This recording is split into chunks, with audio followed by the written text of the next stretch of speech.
Boom! Something big just crashed outside my house. I was just laying on my big green mattress blue sheet bed dreaming about finding a long-forgotten historical artifact when something woke me.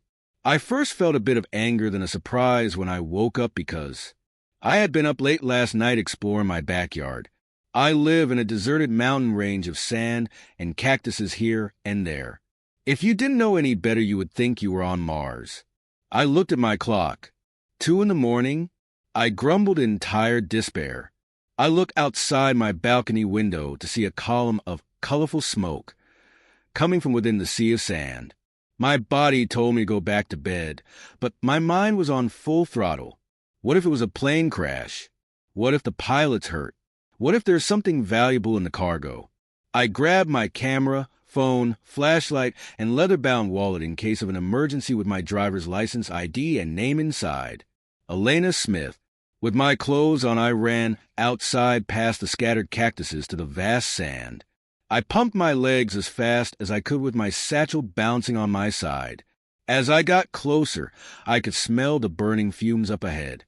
Questions started popping in my head like, if there is a wounded pilot, do I help first then call? Should I even help him if he looks mean or dangerous? If he's wounded but looks dangerous, should I call an ambulance or police first?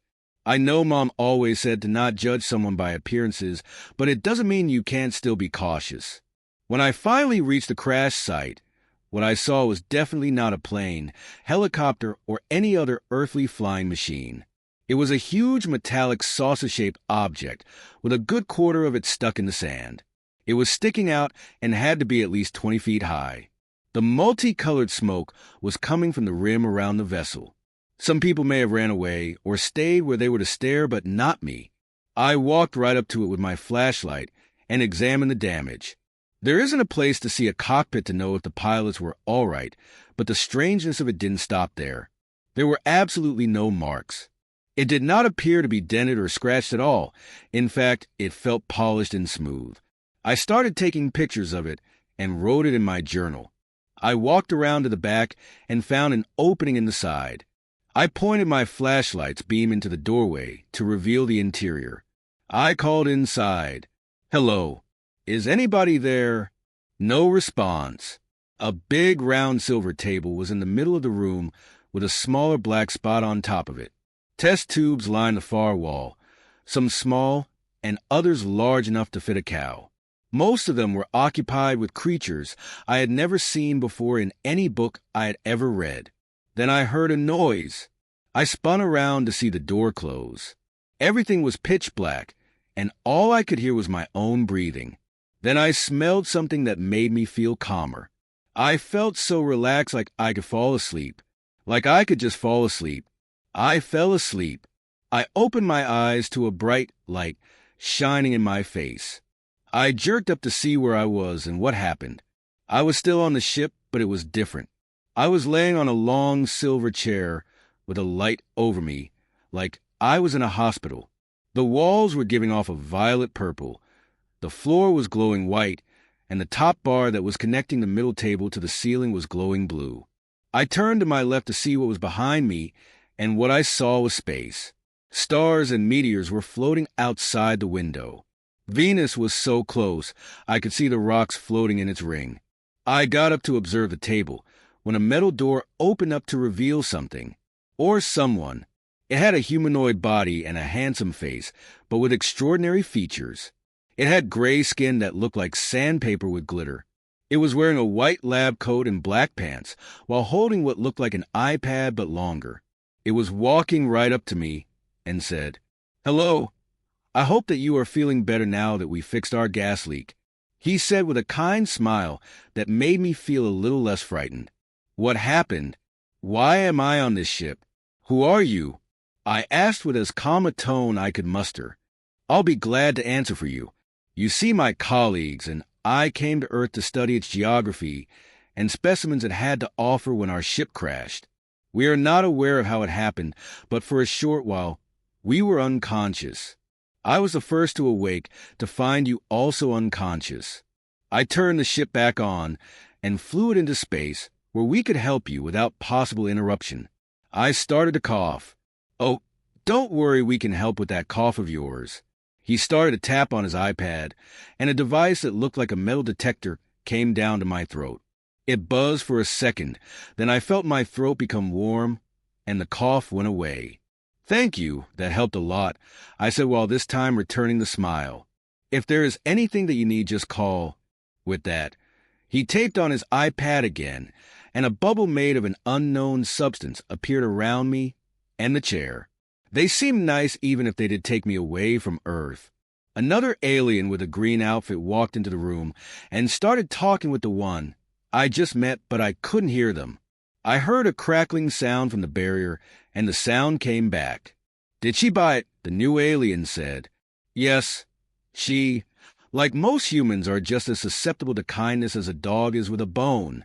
Do you believe that the sedation gas will keep her weak for a while? Of course it will be just as planned as long as she doesn't get smart. Good. We don't want to have another incident like last time. I have been meaning to ask, why do we need to keep them alive for the dissection? So we can see the inside of the body, while feeling as every organ works as it's supposed to. Then when we're done, we will lock her away in one of the tubes like the rest of the specimens. I almost fainted after hearing the word dissection. Because of some kind of malfunction in their tech, I have now seen past the mask of kindness they used to trick me. They made me feel safe and secure with a lie. I tried to run, but I was pulled back into my chair by an unknown force and strapped to the chair. The two aliens walked through the bubble toward me with fake smiles and hidden evil in their eyes. Now then, if you would be so kind as to hold still, we will begin testing to make sure you are good and healthy. Lab Coat said as he grabbed a device that looked like a pen. So how are you then? How old are you exactly? What is your favorite Earth activity? Do you have friends or family? Green Coat Alien asked to probably distract me. If you're going to dissect me, get it over with already. I yelled with more confidence than I actually had. The two aliens slowly looked at each other with a look that turned into a glare. So it appears that we do need to have a talk with the engineer for the sound damping sphere. Lab Coat said to the other alien. They looked back to me in annoyance and defeat. I suppose we should get on with it, as the human insists. It took his pen device, and when he pressed it, a long, thin dagger of light shot out.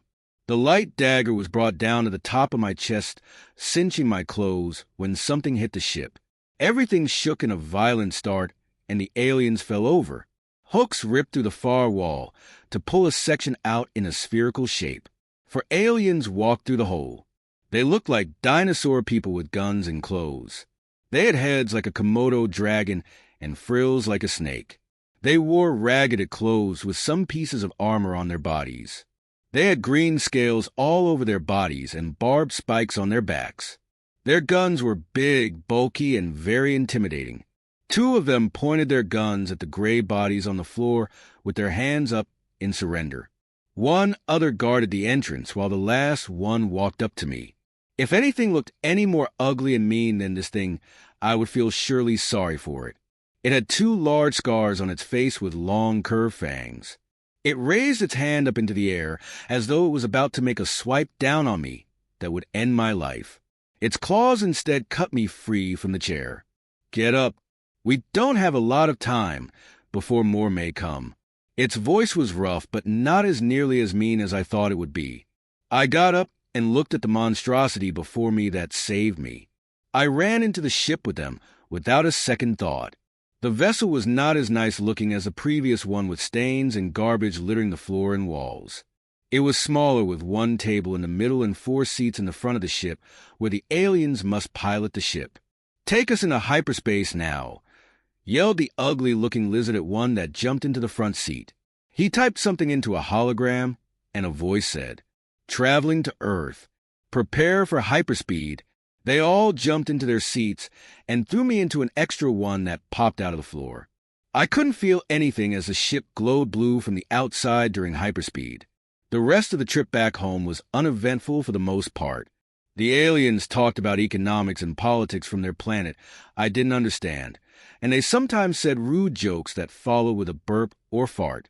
At one point, they discussed me when I was right there like I was some kind of hassle. I'm just saying it's not easy getting through their security when they make it more complex every time we rescue something. I think we should be paid more, especially if one of us is injured. Yeah, but if it wasn't for us, FICOs like those guys will keep illegally experimenting on innocent people. Here's an idea. How about you all shut up so I can get some sleep? Dehydrated, I asked if I could have some water, and one of them threw a water bottle without looking around, and it hit my head. I didn't complain. I didn't complain the entire time.